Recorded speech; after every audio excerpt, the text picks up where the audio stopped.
तो स्टूडेंट अभी तक हमने introduction of matrix, types of matrix दोनों को कवर कर लिया है। अब जो हमारा थर्ड वीडियो, जैसे कि हमने बताया था कि 3 की पॉइंट के जरिए पूरा मैट्रिक्स कवर करेंगे, तो 2 की पॉइंट कंप्लीट हो चुके हैं। तो इस वीडियो के अंदर जो थर्ड की पॉइंट है ऑपरेशन ऑफ मैट्रिक्स, ये कवर करने वाले। तो हम क्या क्या पढ़ने वाले ऑपरेशन ऑफ मैट्रिक्स में, वो एक बार जान लेते हैं। जैसे आप देख पा रहे हो यहाँ पे मैंने जो ऑपरेशन ऑफ मैट्रिक्स के अंदर आता है वो लिख दिया। ऑपरेशन का मतलब आप अच्छे से मैथमेटिक्स के अंदर जानते हो, ऑपरेशन का मतलब addition, subtraction, division and multiplication होता है। तो मैट्रिक्स के अंदर भी addition, subtraction, multiplication and division होता है। लेकिन आप देख पा रहे हो डिवीजन ऑफ मैट्रिक्स आपने कभी देखा नहीं होगा, इसका दूसरा नाम ही इनवर्स ऑफ मैट्रिक्स है। और आप अगर एनसीईआरटी बुक को देखोगे तो इनवर्स ऑफ मैट्रिक्स डिटरमिनेंट में दे रखा है। तो मैंने यही इंक्लूड कर लिया क्योंकि हम मैट्रिक्स पढ़ रहे हैं, तो क्यों ना हम मैट्रिक्स को ऑपरेशन में ही इनवर्स के जरिए जान लेते हैं। तो इस तरह से हम चारों के चारों ऑपरेशन को वन बाय वन अच्छे से स्टडी करेंगे। तो चलते हैं first operation, addition of matrix की ओर। तो स्टूडेंट सबसे पहले हम ऑपरेशन ऑफ मैट्रिक्स में एडिशन ऑफ मैट्रिक्स और सब्ट्रैक्शन ऑफ मैट्रिक्स को जानेंगे, क्योंकि दोनों का प्रॉपर्टी सेम ही है। प्रॉपर्टी क्या है, अगर कोई भी दो मैट्रिक्स आप ऐड कर रहे हो तो सबसे पहले आपको उसके ऑर्डर को जानना है। अगर ऑर्डर सेम है देन तब ऐड कर पाएंगे, अगर ऑर्डर सेम है तो सब्ट्रैक्ट भी कर पाएंगे, अगर ऑर्डर सेम नहीं है ना तो ऐड कर पाएंगे, नहीं सब्ट्रैक्ट कर पाएंगे। तो सबसे पहले किसी भी मैट्रिक्स को ऐड करने से पहले ऑर्डर को चेक करें, अगर ऑर्डर सेम आता है तो ऐड या सब्ट्रैक्ट करें। एंड जब भी आप ऐड कर रहे हो ऑर्डर चेक करने के बाद, तो उनके करस्पॉन्डिंग एलिमेंट को करस्पॉन्डिंग एलिमेंट से ही ऐड करेंगे। तो आइए कुछ एग्जांपल के थ्रू इनको समझ लेते हैं। जैसा कि आप देख पा रहे हो मैंने एग्जांपल यहाँ पे लिख लिए और दो मैट्रिक्स भी लिख लिए और उनका ऑर्डर में देख पा रहा हूँ सेम ही है। तो ऐड कैसे करेंगे, तो यहाँ पे मैं देख पा रहा हूँ इसके करस्पॉन्डिंग ये है, तो मैं ए को ए में ऐड कर दूंगा, ए प्लस ए। बी का करस्पॉन्डिंग बी है तो B plus B, and minus B के करस्पॉन्डिंग बी है, और यहाँ पे मैं देख पा रहा हूँ ए के करस्पॉन्डिंग ए है। तो ये हो गया मेरा ऐड। तो मैं इसको ऐड करके लिख सकता हूं 2a 2b and 0 and 2a। इस तरह से हम कोई भी दो मैट्रिक्स को ऐड कर सकते हैं। एग्जांपल नंबर 2 को देखते हैं। यहाँ पे भी हम देख पा रहे हैं इस मैट्रिक्स का ऑर्डर 2 by 2 है, इसका भी मैट्रिक्स का ऑर्डर 2 by 2 है। तो दोनों को ऐड करेंगे, इसका करस्पॉन्डिंग एलिमेंट और इसके करस्पॉन्डिंग एलिमेंट को ऐड कर देंगे। तो ये a square plus b square plus 2ab हो जाएगा। ये इसके करस्पॉन्डिंग ये है, तो यहाँ पे बी स्क्वायर प्लस सी स्क्वायर प्लस 2bc हो जाएगा। इसके करस्पॉन्डिंग ये है, तो यहाँ पे ए स्क्वायर प्लस सी स्क्वायर माइनस के 2ac हो जाएगा। देन इसके करस्पॉन्डिंग ये है, तो a square plus b square minus के 2ab हो जाएगा। तो सर मैं इसको और सिंप्लीफाई कर सकता हूँ, ये a square plus b square plus 2ab identity बन गया ए प्लस बी का होल स्क्वायर हो गया है, एंड ये b plus c to the whole square, and ये ऑल्सो ए माइनस सी का बन जाएगा, एंड देन ये ए माइनस बी का बन जाएगा। तो इस तरह से हमने दो मैट्रिक्स को ऐड कर लिया है। नेक्स्ट एग्जांपल नंबर 3 को देख पा रहे हो। यहाँ पे हम दो मैट्रिक्स का सब्ट्रैक्शन कर रहे हैं, तो हम देख पा रहे हैं कि इस मैट्रिक्स का ऑर्डर 2 by 2 है और इसका मैट्रिक्स का भी ऑर्डर 2 by 2 है। तो हम क्या करेंगे कि जो 9 का करस्पॉन्डिंग एलिमेंट 2 है उसको सब्ट्रैक्ट कर देंगे, 9 minus 2, और जो 8 का करस्पॉन्डिंग 3 है तो इससे इसके सब्ट्रैक्ट कर देंगे 8 minus 3। 7 का 1 है तो 1 से कर देंगे, 6 का 4 है 4 को कर देंगे। देन हमको जो गेट होगा 9 में से 2 7, 8 में से 3 5, 7 में से 1 6 और 6 में से 4 2। तो इस तरह से हम किसी भी मैट्रिक्स को ऐड या सब्ट्रैक्ट कर सकते हैं। तो आपको कुछ नहीं करना, सबसे पहले ऑर्डर को दिमाग में रखना है, देन उसके करस्पॉन्डिंग एलिमेंट को या तो ऐड करना है सब्ट्रैक्ट करना है। इस तरह से आप किसी भी मैट्रिक्स का एडिशन और सब्ट्रैक्शन कर सकते हो। तो अब चलते हैं next topic, multiplication of matrix की। स्टूडेंट अब जो पढ़ने वाले हम ऑपरेशन ऑफ मैट्रिक्स में, मल्टीप्लिकेशन बहुत ज्यादा इंपॉर्टेंट है एग्जाम पॉइंट ऑफ व्यू से भी, और जो हमने पहले ऑपरेशन ऑफ मैट्रिक्स में एडिशन सब्ट्रैक्शन पढ़ा है उसके कंपैरिजन में भी। तो चलते हैं एग्जांपल की ओर, लेकिन एग्जांपल से पहले कुछ बातें जो इंपॉर्टेंट है मल्टीप्लिकेशन ऑफ मैट्रिक्स के बारे में वो बताना चाहूंगा। देखो यहाँ पे हम एडिशन ऑफ मैट्रिक्स और सब्ट्रैक्शन ऑफ मैट्रिक्स में हम ऑर्डर को देख रहे थे। वहां पे अगर ऑर्डर सेम था तो एडिशन भी कर पा रहे थे एंड सब्ट्रैक्शन भी कर पा रहे थे। क्या मल्टीप्लिकेशन में भी ऐसा होगा? तो आइए एग्जांपल के थ्रू इसको क्लियर करते हैं, क्या ऑर्डर मस्ट है या नहीं। तो देखो यहाँ पे मैंने एक एग्जांपल तो लिया है, लेकिन एक और एग्जांपल लेके मैं आपको समझा देता हूं। जैसे कोई ए मैट्रिक्स है, इसका ऑर्डर m इंटू एन है, और एक बी मैट्रिक्स है, इसका ऑर्डर n इंटू पी है। तो आपको मैट्रिक्स से आइडिया लग गया होगा कि पहले वाले मैट्रिक्स का कॉलम और दूसरे वाले मैट्रिक्स का रो, ये कॉलम है और ये रो, दोनों का नंबर क्या सर? सेम है। अगर दोनों का नंबर सेम है तो यहां पे हम मल्टीप्लाई कर सकते हैं ए बी, एक मैट्रिक्स मिल जाएगी। लेकिन जो मैट्रिक्स मिलेगी वो रिमेनिंग पार्ट जो रहेगा मैट्रिक्स ए और बी का, m इंटू पी, इस ऑर्डर में मिलेगा। ऑर्डर तो सेम है, लेकिन ऑर्डर किस टाइप का है कि पहले वाले मैट्रिक्स का कॉलम और दूसरे वाले मैट्रिक्स की रो का नंबर अगर सेम है तो मल्टीप्लाई कर सकते हैं, और जो रिमेनिंग पार्ट मिलेगा पहले वाले मैट्रिक्स का रो और दूसरे वाले मैट्रिक्स का कॉलम का। तो इस तरह से हम रिजल्टेंट मैट्रिक्स निकाल सकते हैं। तो आइए अब मल्टीप्लाई करना सीख लेते हैं। मल्टीप्लाई बहुत ज्यादा इंपॉर्टेंट है, तो ध्यान से समझना कैसे मल्टीप्लाई करते हैं। एग्जाम्पल देख लेते हैं और एग्जाम्पल के थ्रू हम मल्टीप्लाई कैसे करेंगे ये भी सीख लेते हैं। तो आइए, दो मैट्रिक्स दे रखी है ए और बी। सबसे पहले हमें इन मैट्रिक्स का ऑर्डर चेक कर लेते हैं। ऑर्डर इस मैट्रिक्स का 2x2 है एंड इस मैट्रिक्स का भी 2x2 है।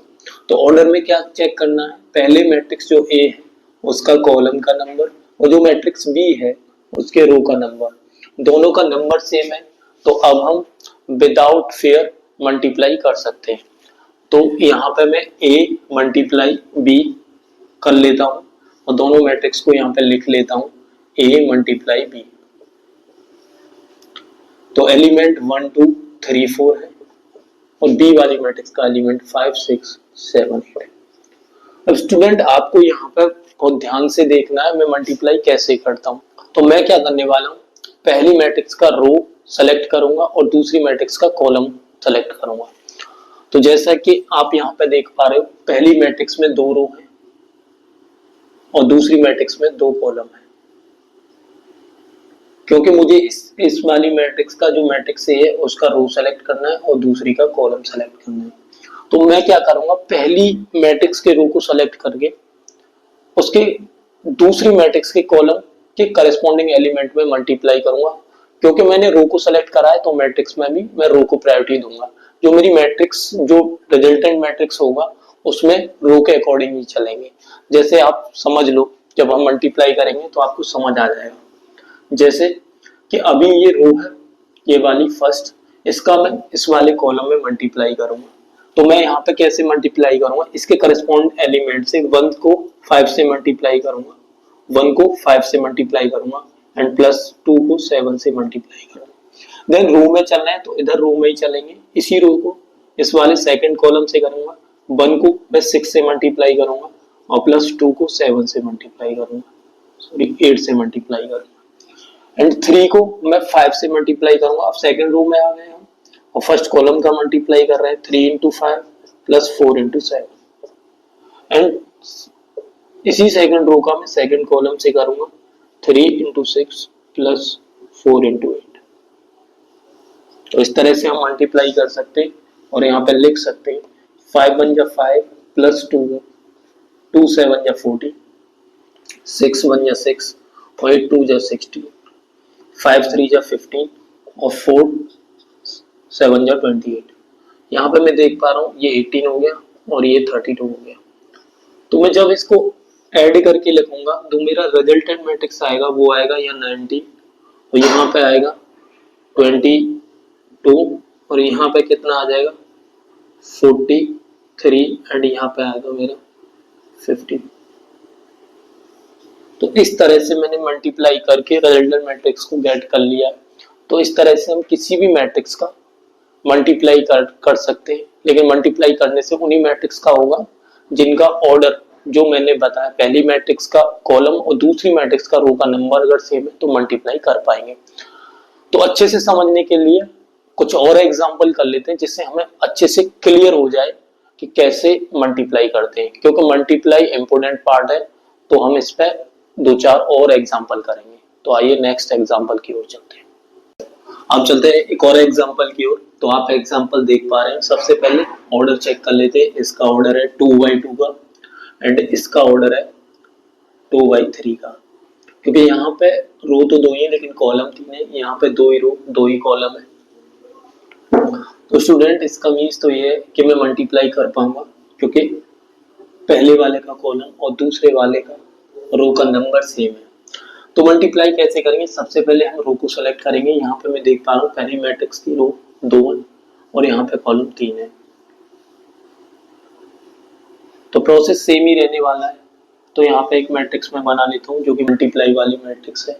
तो पहली मैट्रिक्स का रो का नंबर है 1 और दूसरी का 1, तो मैं पहली रो का मल्टीप्लाई करता हूँ 1 का 1 में, -2 का 2 में। फिर मैं मल्टीप्लाई करूंगा पहली वाली रो का दूसरे कॉलम में, क्योंकि मैं रो के करस्पॉन्ड चल रहा हूं तो रो में ही चलूंगा। तो 1 × 2 प्लस माइनस का 2 × 3। ऐसे ही यहाँ पे 1 × 3 प्लस माइनस का 2 × 1। फिर दूसरी रो का सारे कॉलम में मल्टीप्लाई करूंगा। तो आप देख पा रहे हो रो को सेलेक्ट करें, हर कॉलम में मल्टीप्लाई कर रहे हैं उसके करस्पॉन्डिंग एलिमेंट के साथ। तो 2 × 1 प्लस 3 × 2। ऐसे ही 2 × 2 प्लस 3 × 3। ऐसे ही 2 × 3 प्लस 3 × 2। तो इस तरह से हम मल्टीप्लाई कर सकते हैं। पहली रो को मैंने प्रत्येक कॉलम के मल्टीप्लाई कर लिया करस्पॉन्डिंग एलिमेंट से, दूसरी रो को प्रत्येक कॉलम मल्टीप्लाई कर लिया करस्पॉन्डिंग एलिमेंट के साथ। अब 1 × 1 इसको थोड़ा सिंप्लीफाई कर लेते हैं। माइनस का 4, ये 2 माइनस के 6, ये 3 माइनस का 2, ये हो गया 2 + 6, 2 × 2 3 2 जा, ये हो जाएगा 4 + 9 और ये हो जाएगा 6 + 3। तो यहाँ पे हम देख पा रहे हैं फाइनल मैट्रिक्स जो हमको मिल रही है वो यहाँ पे कितनी है? माइनस का 3, यहाँ पे माइनस के 4, यहाँ पे 1 और यहाँ पे मुझे मिलेगी 8 और ये हो गया 13 और ये हो गया 9। तो इस तरह से हम किसी भी दो मैट्रिक्स का मल्टीप्लाई कर सकते हैं। तो मल्टीप्लाई करने से पहले बस दो बात है। पहली ऑर्डर को चेक करना है, पहली मैट्रिक्स का कॉलम और दूसरी मैट्रिक्स का रो का नंबर अगर सेम है तो मल्टीप्लाई कर सकते हैं। तो स्टूडेंट अभी हमने मल्टीप्लिकेशन ऑफ मैट्रिक्स को अच्छे से कवर करा है और उसके एग्जांपल भी करे। अभी एग्जांपल हम ज्यादा नहीं कर रहे हैं क्योंकि हम जो नेक्स्ट वीडियो बनाने वाले उसमें हम प्रैक्टिस क्वेश्चन करेंगे, तो वहां पे प्रॉपर्टी का यूज होगा अच्छे से, तो वहां पे भी हम इसको अच्छे से समझ सकते हैं। अगर आपको फिर भी समझ में नहीं आया तो एक बार रिपीट करके वीडियो को देख लेना एंड आपको समझ में आ जाएगा। और अब जो हमारा जो ऑपरेशन ऑफ मैट्रिक्स चल रहा था उसमें हमने सारे के सारे टाइप कवर कर लिए सिवाय इनवर्स ऑफ मैट्रिक्स को छोड़ के। तो मैं यहाँ पे इनवर्स ऑफ मैट्रिक्स को थोड़ा सा इंट्रोड्यूस करूंगा, आपको बताऊंगा कि इनवर्स ऑफ मैट्रिक्स क्या है और उसके अंदर क्या क्या होता है, क्योंकि यहाँ पे इनवर्स ऑफ मैट्रिक्स एनसीईआरटी में मैट्रिक्स के अंदर नहीं है, वो डिटरमिनेंट में जाके पढ़ेंगे।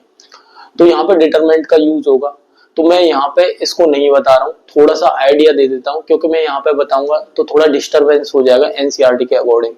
तो हमें क्या करना है, इसमें जो जो पार्ट पढ़ने हैं वो एक बार हम यहाँ एक्सप्लेन कर देंगे क्या क्या पढ़ने वाले इनवर्स के अंदर, जिससे हमें आइडिया लग जाएगा। जब भी डिटरमिनेंट में पढ़ेंगे तो ये क्लियर हो जाएगा जो इनवर्स वाला पार्ट है हमने कुछ भी छोड़ा नहीं है मैट्रिक्स के अंदर, वो पढ़ लिया है, बस जो रिमेनिंग पार्ट बचा हुआ है वो डिटरमिनेंट में पढ़ रहे हैं।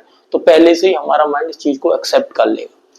तो हमें क्या क्या पढ़ना है इनवर्स ऑफ मैट्रिक्स के बारे में, एक बार मैं इनवर्स ऑफ मैट्रिक्स का फॉर्मूला लिख लेता हूँ जब आपको बताऊंगा। जैसा कि आप देख पा रहे हो यहाँ पे A inverse equal adjoint of A upon determinant of A। तो जब भी हम इनवर्स ऑफ मैट्रिक्स निकालते हैं तो उस मैट्रिक्स का हम एडजॉइंट लेते हैं और फिर उसका डिटरमिनेंट निकालते हैं।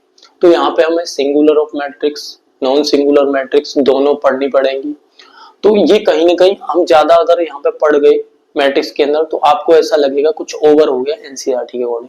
तो थोड़ा सा जस्ट इन्फॉर्मेशन है कि जब भी हम इनवर्स निकालेंगे तो पहले एडजॉइंट निकालना पड़ेगा, एडजॉइंट निकालने से पहले हमें कोफैक्टर निकालने पड़ेंगे, तो कोफैक्टर निकालना पड़ेगा और फिर डिटरमिनेंट भी निकालना पड़ेगा।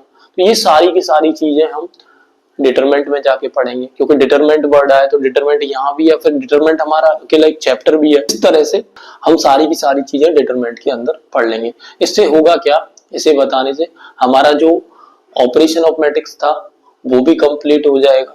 जो हमने बोला था कि हम प्लस माइनस मल्टीप्लाई डिवाइड सारी चीजें हम ऑपरेशन के अंदर कवर करते, तो कवर तो कर लिए, जो इसका जो रिमेनिंग पार्ट है वो अच्छे से हम डिटरमिनेंट के अंदर ही पढ़ेंगे। तो इस तरह से हमने ये सारी की सारी सीरीज कंप्लीट कर ली है।